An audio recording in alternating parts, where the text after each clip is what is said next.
Situé à 200 km au sud de Cancún au Mexique, le village maya de Tabi compte environ 400 habitants. Ici, la vie est simple, basée principalement sur l'agriculture. Le maïs, les courges, les haricots et les fruits poussent en abondance dans la région. Mais selon Eunice, installée ici depuis 28 ans, la terre n'est plus aussi généreuse qu'avant. Le sol que nous cultivons est de plus en plus sec avec tout le soleil qu'il y a. Et s'il n'y a pas d'eau, comment pouvons-nous l'arroser? Si on fait notre part du travail et que la terre ne produit pas, alors qu'est-ce qu'on va faire? Au Mexique, le maïs est la base de l'alimentation. La tortilla est présente à tous les repas. Son absence est synonyme de famine dans un pays où 40% de la population vit en dessous du seuil de pauvreté.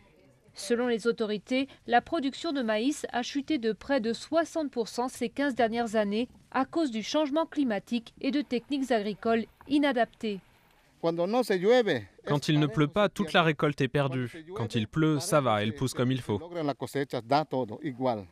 Depuis l'époque des Mayas, la saison des pluies était réglée comme une pendule, mais aujourd'hui les précipitations sont imprévisibles et les cultures sont confrontées à des conditions extrêmes comme la sécheresse, les inondations et les ouragans.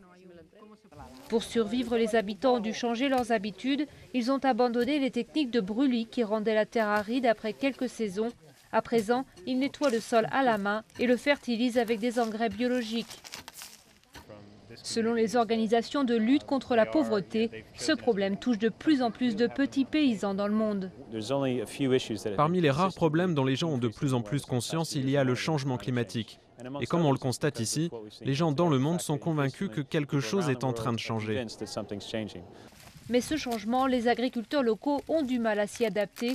D'après Eunice, le village est en train de mourir lentement. Beaucoup de gens partent chercher du travail ailleurs. On me dit que beaucoup vont dans des hôtels du coin pour travailler comme des esclaves pour d'autres personnes. À Tabi, les habitants sont un peu livrés à eux-mêmes.